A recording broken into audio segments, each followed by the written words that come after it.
Hallelujah, praise the lord. प्रभु की स्तुति हो। हम बीते दिनों में सीख रहे थे भेद भरी बातों के बारे में। थोड़े और भेद की बातें आज हम सीखेंगे। आने वाले समय में दुनिया के अंदर क्या होने वाला है, किस तरह की घटनाएं होंगी और क्या क्या होगी, और मसीह लोगों का जीवन, हम अपने आप को कैसे उन चीज़ों से बचा पाएंगे जो दुनिया के ऊपर घटने वाली हैं, और परमेश्वर ने उन चीज़ों के बारे में हमें क्या सिखाया, क्या अपने वचन के द्वारा बोला। प्रकाशित वाक्य 9 अध्याय खोलेंगे, उसका 1 से लेकर 6 तक पढ़ेंगे। प्रकाशित वाक्य 9 अध्याय और उसका 1 से 6 तक।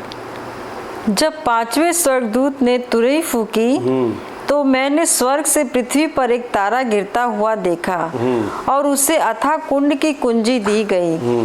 उसने अथाह कुंड को खोला और कुंड में से बड़ी भट्टी का सा धुआं उठा और कुंड के धुएं से सूर्य और वायु अंधकारमय हो गए।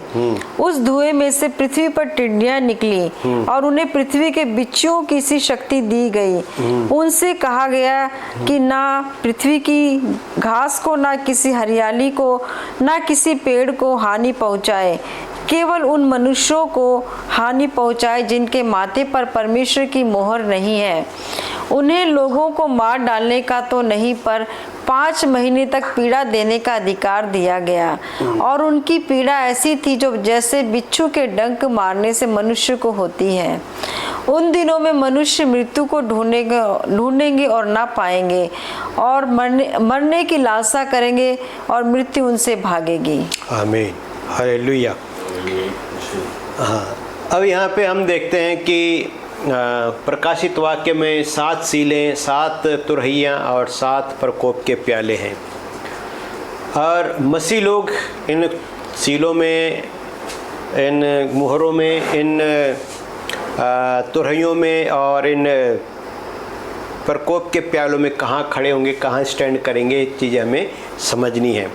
तो वहाँ अगर हम देखेंगे तो 6 सीलें खुलने के बाद 7वीं सील खुलती है।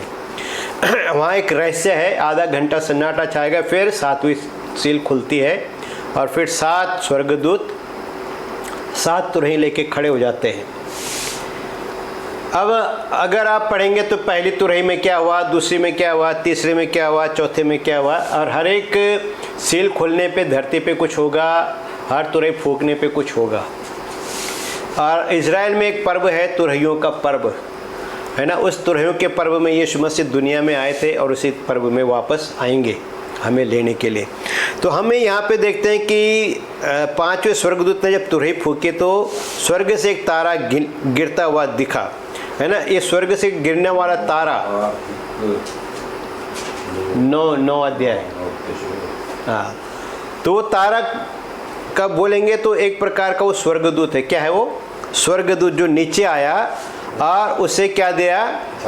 अथाह कुंड की कुंजी। ये अथाह कुंड क्या है? जहाँ शैतान को 1000 साल के लिए ये से बॉटमलेस पिट बोलते हैं। तो जब ये खुला तो इसमें से क्या निकला? धुआं निकला, और इस धुएं से क्या हो गया? सूर्य अंधियारा हो गया, और जो वायु है वो मतलब जो हवा है वो पोल्यूटेड हो गई, प्रदूषित होगी। और उस धुएं में से क्या निकली?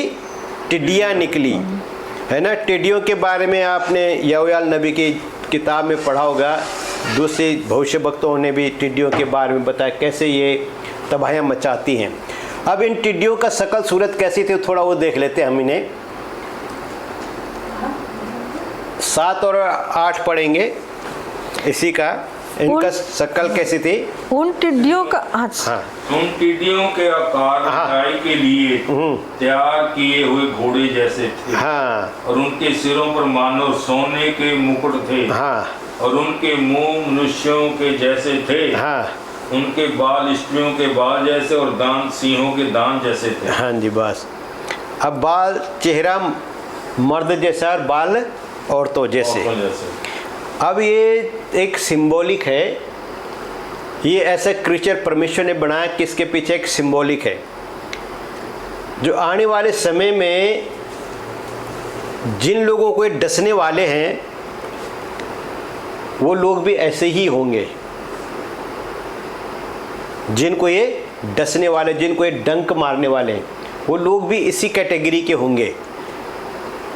शक्ल में वो आदमी जैसे लगेंगे, है ना, बाल औरतों जैसे रखेंगे, उनके हाव भाव औरतों जैसे होंगे, मतलब वो ना मर्द होंगे ना वो औरतें होंगी। वो आने वाले समय में जो मानव जाति है वो बिल्कुल अजीब, वो गरीब किस्म की जाति आने वाली है। टोटल डिफरेंट जनरेशन आने वाली है। और वो जनरेशन, ये सेम जनरेशन है, वो जनरेशन जो आदम के नूह के ज़माने में थी। तो नूह के ज़माने में कैसे लोग पैदा हुए थे? नफीली लोग जैसे। हाँ, सेम जनरेशन आने वाली, क्योंकि वैक्सीन लगेंगी, चीज़ें लगेंगी, और आने वाले फर्टिलिटी रेट वैसे भी कम हो रहे हैं, तो आर्टिफिशियल बच्चे पैदा होंगे। कैसे बच्चे पैदा होंगे? आर्टिफिशियल बच्चे होंगे। इंटेलिजेंस आ रही, आर्टिफिशियल इंटेलिजेंट आ रही है ना। जापान के अंदर, चाइना के अंदर उन्होंने ऐसे रोबोट बना दिए कि आपको लगेगा कि सचमुच लड़की है ना। वो आपको, मतलब वो आने वाली जो जनरेशन है, आप उसे रिकॉग्नाइज नहीं कर पाओगे। भ्रष्ट जनरेशन आने वाली है। तो इन जनरेशन को दंड देने के लिए सेम क्रिएचर बाहर आएगा। अब यहाँ लिखा है कि ये क्या करेंगे, उनको न तो ये घास खाएंगी, न ये उनसे कहा गया न पृथ्वी की घास, न पेड़ों की हरियाली को, न किसी पेड़ को हानि पहुंचाओ, पर केवल उन मनुष्यों को जिनके माथे पर परमेश्वर की मुहर नहीं है। हाँ, अब किनके माथे पर मुहर है और किनके माथे पे मुहर नहीं है?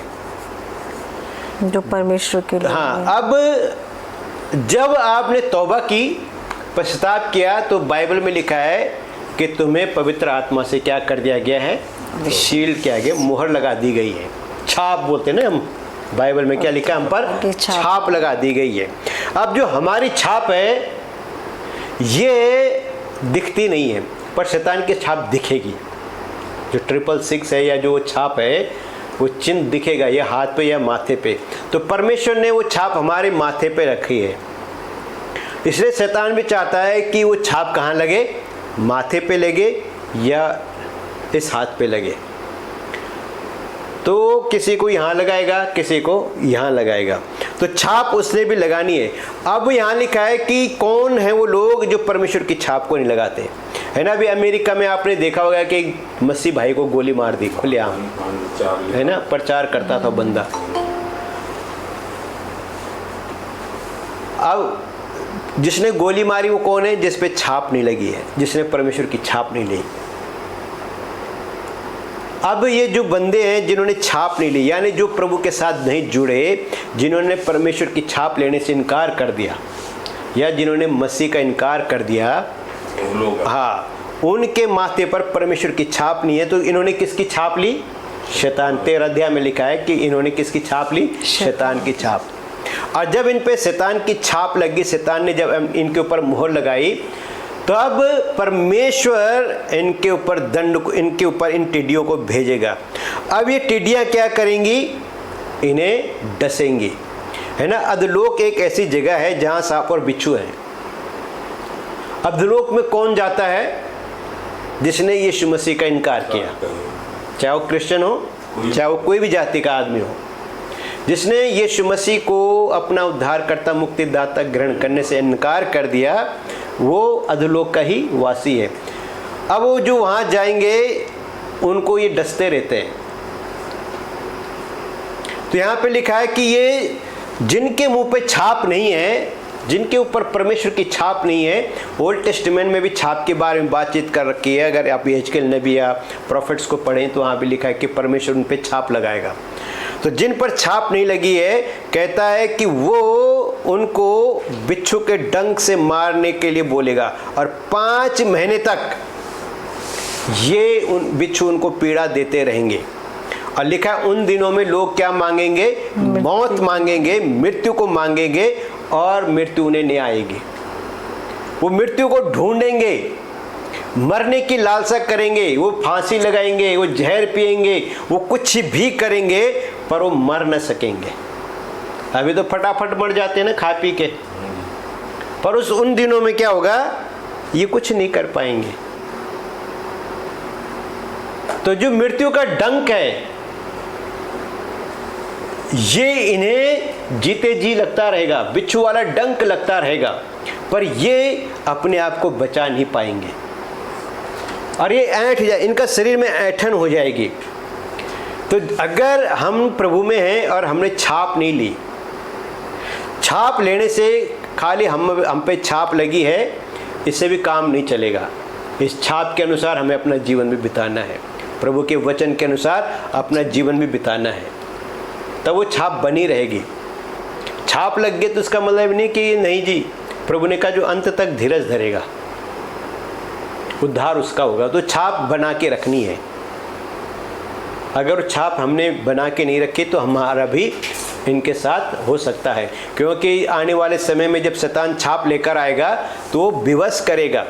जैसे वैक्सीनेशन के टाइम पे आपको विवश किया गया वैक्सीन लगाने के लिए, आधार कार्ड के लिए आपको विवश किया गया, बनाओ बैंक में इसको क्या करो, हर जगह इसको क्या कर दो, लिंक कर दो।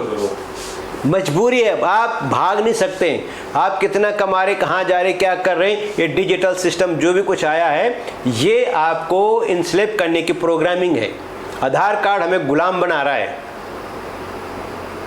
आधार कार्ड के द्वारा हम गुलाम हो गए। अभी हमारी सारी जानकारी गवर्नमेंट के पास है, अब मुझे कैरी करके जाना पड़ता है। मोबाइल में सिम कार्ड आधार कार्ड के साथ लिंक है ना। अब वो संचार विभाग का एक एप्लीकेशन आया, उसमें मैंने डाउनलोड करके देखा मेरे नाम पे कितनी सिम चल रही है,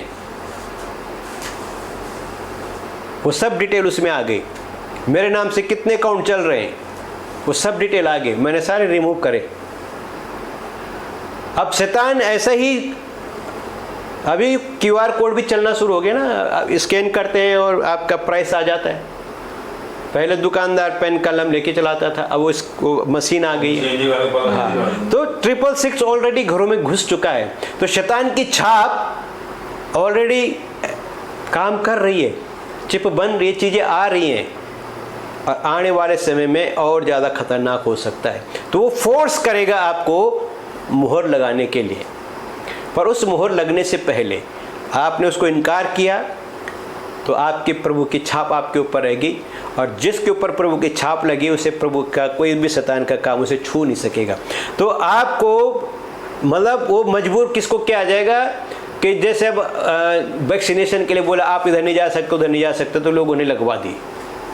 पर यूरोप के अंदर, जर्मनी के अंदर बहुत ऐसे लोग थे, उन्होंने कहा निकाल दो नौकरी से, हमने नहीं करनी है ना। वो आज तक नौकरी पे नहीं गए वो लोग, अब बुला रहे इंडिया से आ जाओ जी, नर्स से आ जाओ, इधर से आ जाओ, उधर से आ जाओ, अब नौकरी उनको दिला, वो नहीं कर रहे नौकरी।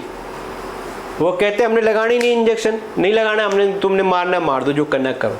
लोगों ने नौकरियाँ छोड़ी वहाँ, पर हमारे देश में मजबूरी नौकरी करने के लिए जो ठोको जी लगाओ मैं इंजेक्शन, वहाँ लोगों ने इनकार किया, उनको नौकरी छोड़ी, वो आज तक नहीं कर रहे। सरकारी भत्ता उनको मिलता रहेगा, वो अपना काम कर रहे हैं, अपनी चीज़ें कर रहे हैं। तो हम क्या है, डरना नहीं हमें। वो समय आएगा जब वो आने का कि आप डील ही नहीं कर पाओगे किसी के साथ। अगर आपके ऊपर छाप नहीं है तो आप किसी के साथ कोई भी किसी भी किस्म की डील नहीं हो सकते, आप परचेज नहीं कर सकते। अगर आपके पास वो चिप नहीं है तो आपको कुछ नहीं मिलने वाला, तब आपके लिए मुश्किल हो जाएगी। तब आप कहोगे चलो छोड़े पर यार लगा लो क्या होता है, और एक बार आपने इंसर्ट कर ली, आपके सिर से माथे से प्रभु की मुहर चली जाएगी। साउल के ऊपर से आत्मा कब गया? अभिषेक जब उसने प्रभु का विरोध किया,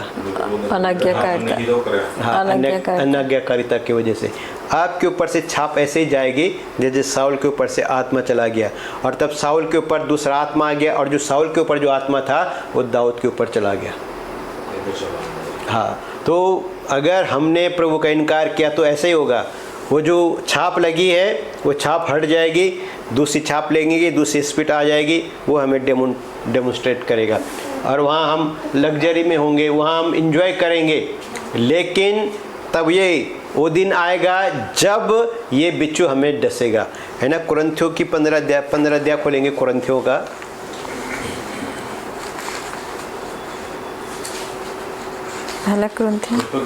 पहला कुरिन्थियों 15 50 से 56। हे भाइयों, हाँ। मैं यह कहता हूँ कि मांस और लहू परमेश्वर के राज्य के अधिकारी नहीं हो सकते और ना नाशवान अविनाशी का अधिकारी हो सकता है। देखो, मैं तुमसे भेद की बात कहता हूँ, हम सब नहीं सोएंगे परंतु सब बदल जाएंगे और ये क्षण भर में पलक मारते ही अंतिम तुरही फूंकते ही होगा, क्योंकि तुरही फूंकी जाएगी और मुर्दे अविनाशी दशा में उठाए जाएंगे और हम बदल जाएंगे। क्योंकि अवश्य है कि ये नाशवान देह अविनाश को पहन ले और ये मरणहार देह अमरता को पहन ले, और जब ये नाशवान अविनाश को पहन लेगा और ये मरणहार अमरता को पहन लेगा, तब वे वचन जो लिखा है पूरा हो जाएगा। जय ने मृत्यु को निगल लिया। हे मृत्यु, तेरी जय कहाँ रही? हे मृत्यु, तेरा डंक कहाँ रहा? मृत्यु का डंक पाप है और पाप का बल व्यवस्था है, परंतु परमेश्वर का धन्यवाद हो। इतना ही। अब यहाँ पे हम पढ़ते हैं मृत्यु के डंक के बारे में, है ना।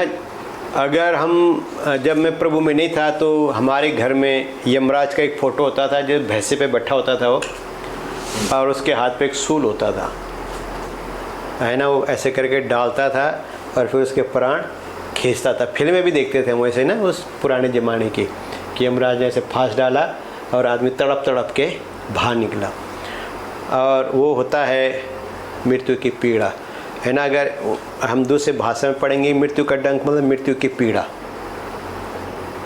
तो मृत्यु की पीड़ा जो है वो कभी ख़त्म नहीं होती है। वो अधोलोक में भी सेम पीड़ा रहती है, और वो पीड़ा नरक, जिस दिन जजमेंट होगा उसके बाद वो पीड़ा और बढ़ जाएगी।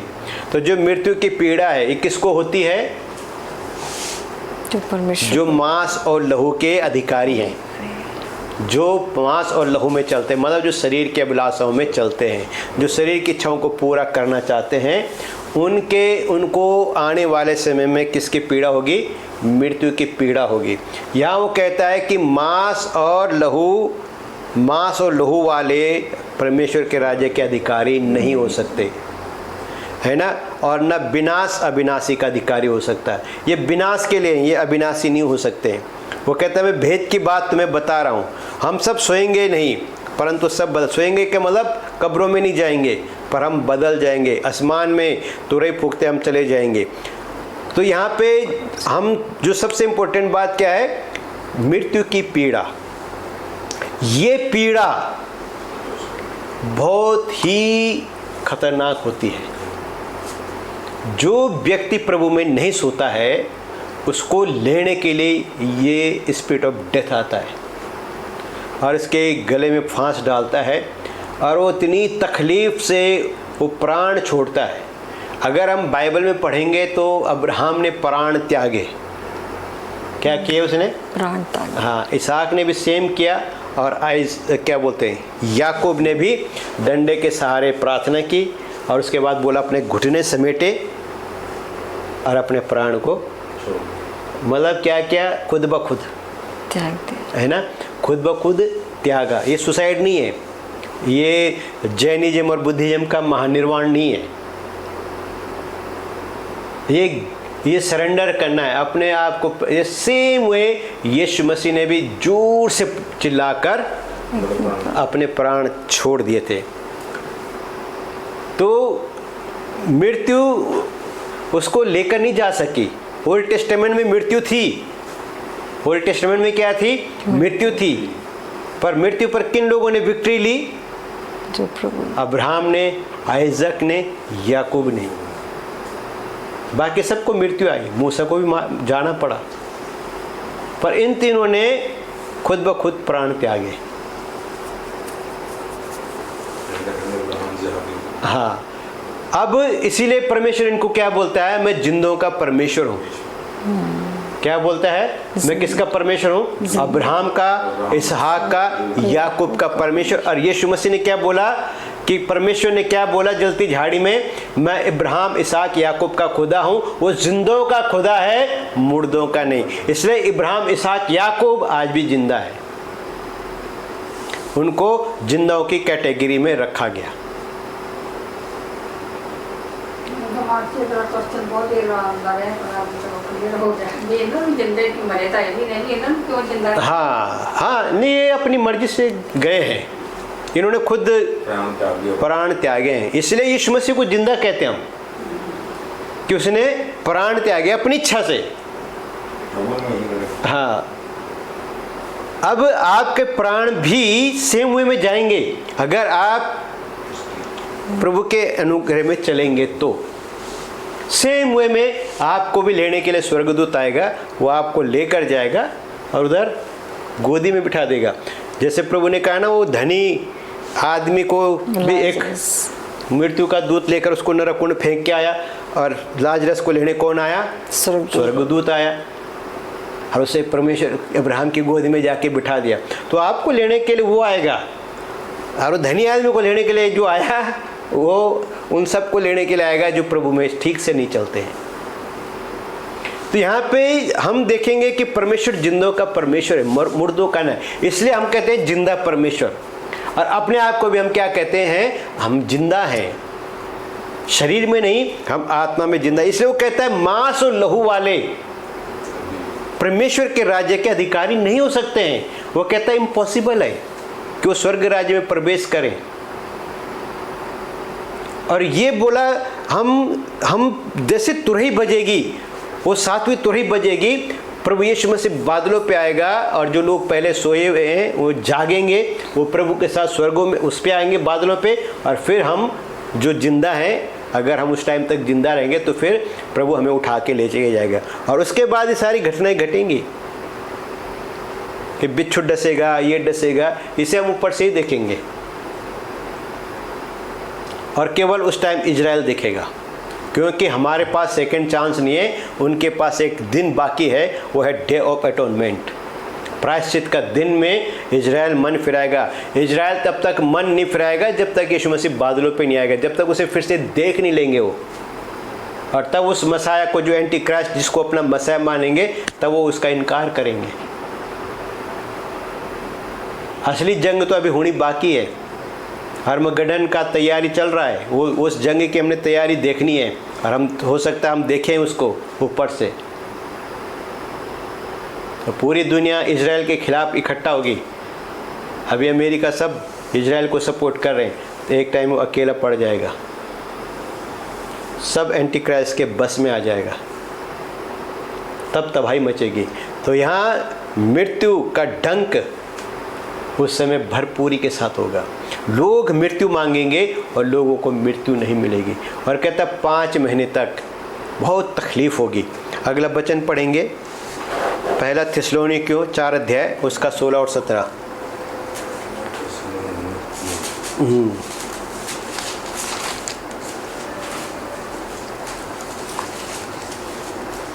16 और 17।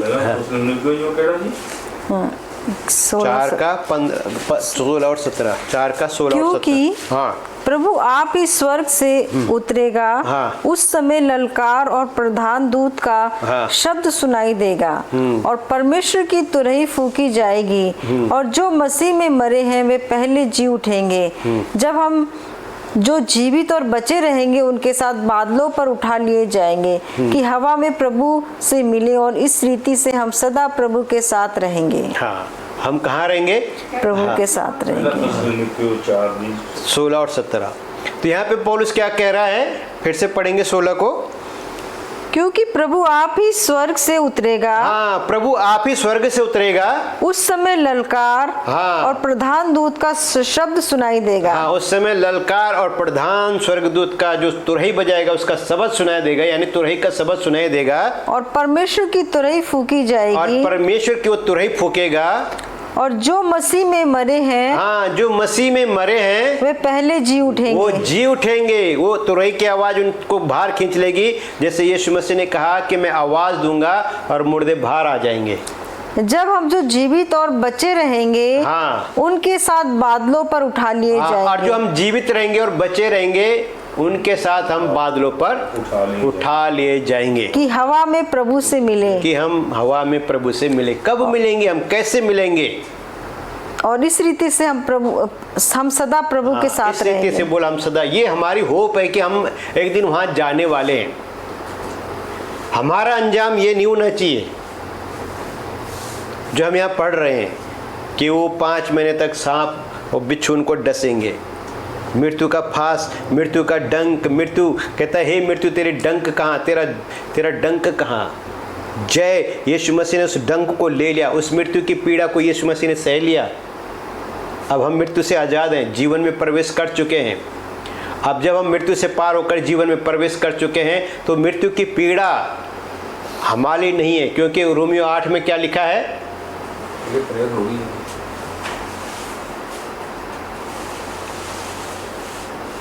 रोमियो 8:1-2 में क्या लिखा है कि अब मसीह यीशु में उन पर दंड की आज्ञा नहीं है, क्योंकि वो शरीर के अनुसार नहीं पर आत्मा के अनुसार चलते हैं। तो यहाँ पे हमें क्या लिखा है कि किसके अनुसार चलते हैं? आत्मा के। शरीर के कामों को हमने छोड़ दिया, आत्मा के कामों में। तो अब उन पर दंड की आज्ञा नहीं है, यानी अब हम पे मृत्यु का कोई अधिकार नहीं है। हम मृत्यु से पार होकर जीवन में एंटर कर चुके हैं। तो हमारे लिए वो जो तुरही फूकी जाएगी, जो हर तुरही पे जो तबाही आएगी, वो हमारे लिए नहीं है। जो सील खोलने पे दुनिया के अंदर तबाही आएगी, उसमें उसके हकदार हम नहीं हैं, हम जीवन के हकदार हैं। यहाँ कहता हम प्रभु के साथ रहेंगे। अगर आपको वहाँ जाना है तो आपको दुनिया का मांस और लहू वाला जीवन छोड़ना पड़ेगा, आत्मिक जीवन को अपनाना पड़ेगा, प्रभु के साथ चलना पड़ेगा। अगला वचन पढ़ेंगे 5 अध्याय इसी का 9 और 10। हाँ जी। क्योंकि परमेश्वर ने हमें क्रोध के लिए नहीं, हाँ, परंतु इसलिए ठहराया है कि हम अपने प्रभु यीशु मसीह के द्वारा उद्धार प्राप्त करें। हाँ। वह हमारे लिए इस कारण मरा कि हम चाहे जागते हों चाहे सोते हों सब मिलकर उसी के साथ जिएं। हाँ, तो यहाँ पे क्या लिखा है कि परमेश्वर ने हमें क्रोध के लिए नहीं, प्रकोप के लिए नहीं ठहराया, पर किस लिए ठहराया है? उद्धार प्राप्त करने के लिए। अब प्रकोप, ये जो कुछ होने वाला है, तुरहे फूकने पे, सीले खुलने पे जो कुछ होने वाला है, जो प्रकोप के साथ प्याले उंडेरे जाने हैं, ये हमारे जिनके लिए उद्धार ठहराया है उनके लिए नहीं है, पर उनके लिए जो मांस और लहू के द्वारा जीवन बिताते हैं, जो अपना 100% शरीर में अपना जीवन को स्पेंड करते हैं, शरीर की लालसाओं को पूरा करते हैं, आंखों की अभिलाषाओं को पूरा करते हैं, ये उनके ऊपर आएगा ये प्रकोप। पर अगर जो प्रभु यीशु के लोग हैं उनके बारे में लिखा है कि परमेश्वर ने हमें प्रकोप के लिए नहीं परंतु साल्वेशन के लिए बुलाया है। और 10 में क्या बोलता है? 10 जी, हाँ, वह हमारे लिए इस कारण मरा, हाँ, इस कारण मरा कि हम चाहे जागते हों चाहे सोते हों हाँ, सब मिलकर उसी के लिए उसी के साथ जिएं। हाँ, उसी के लिए। और चाहे हम सोएं चाहे हम जागें, चाहे मतलब हम जिंदा रहें चाहे हम मर जाएं, पर उसी के लिए है। हमारा जीना भी मसीह है और हमारा मरना भी मसीह है। हमारा अपना कुछ नहीं है, हमने मसीह के लिए जीना है, सब कुछ हमने प्रभु के लिए करना है, उसी को टारगेट लेकर हमने चलना है अपने जीवन में, तब हम उस ग्लोरिफिकेशन में एंटर करेंगे। अगर हम ऐसा जीवन नहीं जिएंगे तो फिर वो तकलीफ़ें जो सील खुलने पे होंगी, जो तुरही फूकने पे होंगी, वो सब झेलना पड़ेगा। और वो जो तकलीफ़ें अगर आप सोच पढ़ोगे उसको, वो झेलने लायक है ही नहीं। वो बहुत बहुत दर्दनाक तकलीफ़ है। वो चिप लगने के बाद तो बोला कि शरीर में ऐंठन होगी, शरीर में दाने निकल जाएंगे और विभिन्न प्रकार के रोग बीमारियों से लोग ग्रसित होंगे जब लोगों शैतान का निशान लगाएंगे। तबाही आनी अभी बाकी है, अभी एंटी क्राइस्ट आया नहीं, पर उसके आने की तैयारी पूरी चल रही है। दुनिया के अंदर हर रोज एक नया नाटक आप देखेंगे। अमेरिका ने भारत पे टैरिफ लगा दिया, तो भारत, रसिया, चाइना और नॉर्थ कोरिया इन्होंने मिलकर एक मीटिंग की। ट्रंप ठंडा हो गया, कहता हमने बहुत बड़ी गलती कर दी, इंडिया जैसे दोस्त को खो दिया। अभी वापस इंडिया के साथ फिर दोस्ती करने के चक्कर में है। अब पहले दादागिरी पूरी दिखा रहा था, हम ये कर देंगे, हम टैरिफ लगा देंगे, 50% लगा देंगे, पहले 25, जैसे तेरी बाप की दुकान है। मेरा 25 हाँ, इधर चाइना का आ जाओ, इंडिया को कहा आ जाओ, रशिया को बोला आ जाओ, नॉर्थ कोरिया को बोला आ जा। अभी 4 इकट्ठा हो जाए, अमेरिका ख़त्म है। सच बता रहा हूँ मैं आपको। हालांकि इंडिया के पास इतनी कैपेबिलिटी नहीं कि वो अमेरिका को लड़ सके, पर चाइना के पास है, नॉर्थ कोरिया के पास है और रशिया के पास है। हाँ नहीं, वो खींचा है इन्होंने, पुतिन ने बुलाया उसको इधर आ। इसको तो पीछे रखा उन्होंने, वो 3 ही आगे थे, वो पीछे कर दिया। हाँ, इसको पीछे था ये, उसको आगे रखा, पीछे रखा, अपने आप को आगे थे, ये दिखाने के लिए भाई ट्रंप तो कुछ नहीं कर सकता। अभी वो ठंडा पड़ गया है, अभी वो कहता है हम फिर से दोबारा से अब इंडिया की शर्तों पे काम करेगा वो। तो दुनिया के अंदर हर रोज एक मोड़ आ रहा है। प्रभु ने कहा अफवाहें चलेंगी, झूठी अफवाहें फैलेंगी और लोग उन अफवाहों में आके कुछ भी बोल देते हैं। अभी वो डिसीजन हुआ नहीं, नौकरियां चली जाएंगी, फलाना हो जाएगा, ये हो जाएगा, ये हो जाएगा, इतना नुकसान हो जाएगा। विरोधी पार्टियां अलग बात करती हैं, वो अलग बात करती हैं। आपको मैं सच बताऊं ना, आप न विरोधी नेता का सुनो और न जो पॉलिटिक्स में पार्टी में बैठा उसकी सुनो, किसी को ना सुनो, आप सुनो प्रभु की। बस न तो जो बड़ सत्ता में बैठा है और जो सत्ता के विरुद्ध में, ये दोनों एक ही थाली के चट्टे बटे हैं। ये हटा वो बैठेंगे, फिर वही काम करेंगे। हाँ, कोई नया काम नहीं है, सब प्राणी के सब वही चलेगा। तो अच्छा है कि हम अपने पे ध्यान दें। मैंने एक बंदे को पूछा कि वो कहता है कि जी फलाने प्रधानमंत्री ने ये किया, नेहरू ने वो किया। मैंने कहा तूने क्या किया वो बताओ, तुमने अपने देश के लिए क्या किया वो आप बताओ। सड़क पे थूकते हो, सड़क पे मुँह देते हो, जहाँ मर जाती वहीं कर देते हो। तुमने अपने देश के लिए क्या किया? मोदी क्या करता है, राहुल गांधी क्या करता है, फलाने ने क्या किया, उन्होंने जो करना था किया। हमारा क्या जिम्मेदारी है? जापान के अंदर, चाइना के अंदर लोग ये नहीं बोलते गवर्नमेंट क्या कर रही है, लोग खुद साफ सफाई करते हैं। वहाँ बचपन में स्कूल में बच्चे, सारे स्कूल की साफ सफाई बच्चे करते हैं।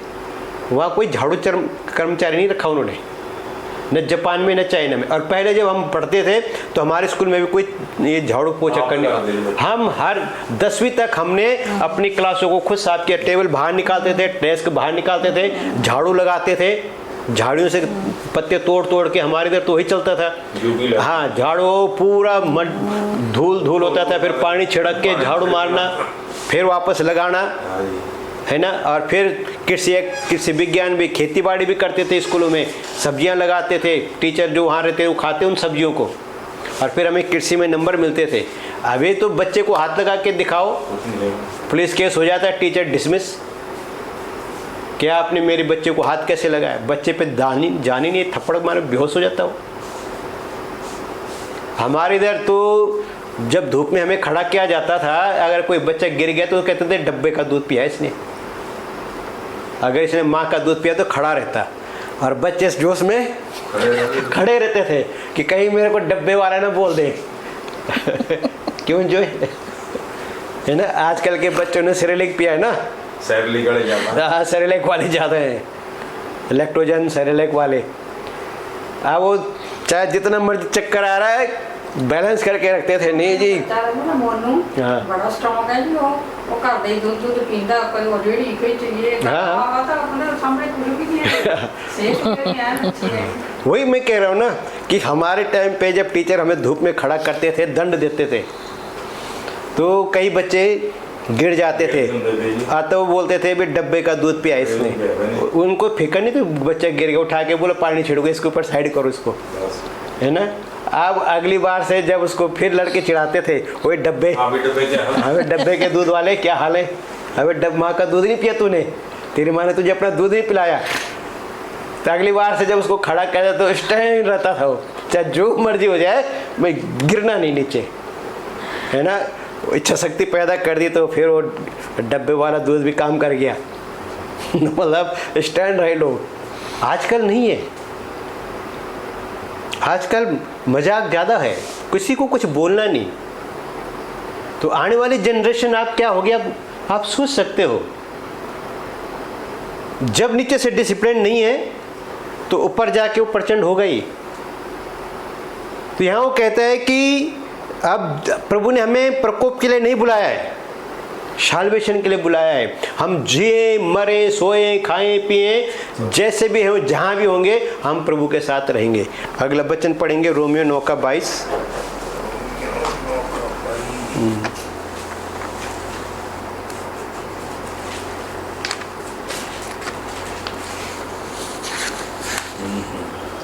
तो इसमें कौन सी आश्चर्य की बात है कि परमेश्वर ने अपना क्रोध दिखाने और अपनी सामर्थ प्रकट करने की इच्छा से क्रोध के बर्तनों की जो विनाश के लिए तैयार किए गए थे बड़े धीरे से सही। हाँ, है ना, समझ रहे आप बात क्या बोल रहा है प्रभु। एक एक शब्द को गौर से पढ़िए। तो इसमें कौन सी आश्चर्य की हाँ, कौन सी आश्चर्य की बात है कि परमेश्वर ने अपना क्रोध दिखाने के लिए और अपनी सामर्थ प्रकट करने के लिए इच्छा से क्रोध की बर्तनों की, हाँ, इच्छा से क्रोध के बर्तनों की जो विनाश के लिए तैयार हैं किए गए थे। अभी आप भी एक बर्तन है और वो भी एक बर्तन है। आप महिमा का बर्तन है। जैसे पौलुस तीमुथियुस को कहता है कि एक घर में कई प्रकार के बर्तन हैं, कुछ आदर के कुछ अनादर के। तो इसी तरह कुछ लोग साल्वेशन के बर्तन हैं और कुछ नाश होने के लिए बर्तन हैं। तो परमेश्वर ने तैयार कर दिया है पहले से ही। और ये जो नाश होने वाले बर्तन हैं ये मैंने बताया जंगली बीज हैं। कौन है ये? जंगली बीज, जिनको उखाड़ कर भट्टे में फेंका जाएगा। आखिरी वचन पढ़ेंगे 2 थिस्सलुनीकियों 2:13।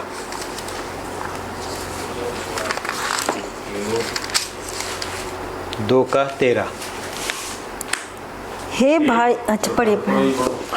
हे भाइयों हाँ। और प्रभु के प्रिय लोगों, हाँ। चाहिए कि हम तुम्हारे विषय में सदा परमेश्वर का धन्यवाद करते रहें, क्योंकि परमेश्वर ने आदि से तुम्हें चुन लिया कि आत्मा के द्वारा पवित्र बनकर और सत्य की प्रतीति करके उद्धार पाओ। हाँ, सत्य की प्रतीति करके क्या पाओ? उद्धार पाओ। हाँ, फिर से पढ़ो इस वचन को। हे भाइयों और प्रभु के प्रिय लोगों, अरे प्रभु के प्रिय लोगों, चाहिए कि हम तुम्हारे विषय में, हाँ, चाहे कि हम तुम्हारे विषय में सदा परमेश्वर का धन्यवाद करते रहें, क्योंकि परमेश्वर ने आदि से तुम्हें चुन लिया। हाँ, कब से चुन लिया? आदि से, जगत की उत्पत्ति से चुन लिया कि आत्मा के द्वारा पवित्र बनकर और सत्य की प्रतीति करके उद्धार पाओ। सत्य की प्रतीति करके क्या करो? हाँ, झूठ की प्रतीति ना करो। सत्य क्या है उसको पकड़ो। अगर हमने सत्य को नहीं पकड़ा तो फिर झूठ की प्रतीति होगी। और अगर आप इस अध्याय को पूरा पढ़ेंगे तो वो आने का है कि जिन्होंने झूठ की प्रतीति की वो दंड पाएंगे। जो सच की प्रतीति करेंगे, जो सिर्फ सच को सुनना चाहेंगे, वो अनंत जीवन में प्रवेश करेंगे।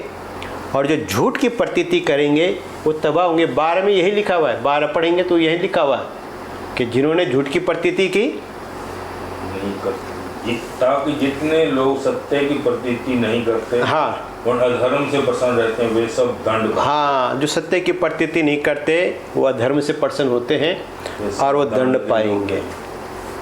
तो दुनिया के अंदर मैं कई बार कह चुका हूं कि लोग सच सुनना नहीं चाहते। लोग झूठ की प्रतीति करते हैं। मुझे मेरे बारे में झूठी प्रचार करो, मेरे बारे में झूठी बुराई करो। अभी नेता लोग भी ऐसे प्रोपगंडा चलाते हैं, है ना। मोदी मेट्रो में संडे को मेट्रो में घूमने गया दिल्ली, तो वहाँ स्कूली बच्चों से बातचीत कर रहा, तो संडे को कौन सा स्कूल खुला हुआ है? हर स्कूल के बच्चे बैग लटका के ट्रेन में घूम रहे थे, ट्रेन में थे। मैं खुद हैरान था कि ये संडे को कौन सा स्कूल खुला था दिल्ली में।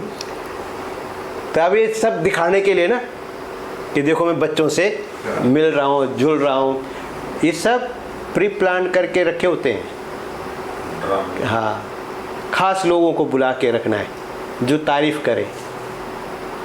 अब अगर आपको अपनी आलोचना सुनने के लिए तकलीफ है, आप अपने बुराइयों को नहीं सुन सकते, अपनी कमी घटियों को नहीं सुन सकते, तो आप झूठ की ही प्रतीति करोगे, आप झूठ में ही जियोगे और एक दिन उसी झूठ में तबाह हो जाएंगे। तो जो मांस और लहू वाले लोग हैं, इनको सच सुनना ही पसंद नहीं है। ये सच को सुन ही नहीं सकते हैं, ये सच सुनते ही आग बबूला हो जाते हैं। इसलिए मसीह लोगों को, पास्टर लोगों को मारते हैं। ये इसलिए नहीं मारते कि सुसमाचार लोगों को कन्वर्ट कर रहे हैं, इसलिए मारे, ये सच बोलते हैं, वो झूठ नहीं बोलते। और सच की प्रतीति में सच की कीमत चुकानी पड़ती है। तो इसलिए हमें भी क्या करना है? सच की प्रतीति करनी है। हमें उन प्रकोप में नहीं, प्रभु ने हमें प्रकोप के लिए नहीं बुलाया है, प्रभु ने हमें साल्वेशन के लिए बुलाया है, प्रभु ने हमें अपने साथ ले जाने के लिए बुलाया है।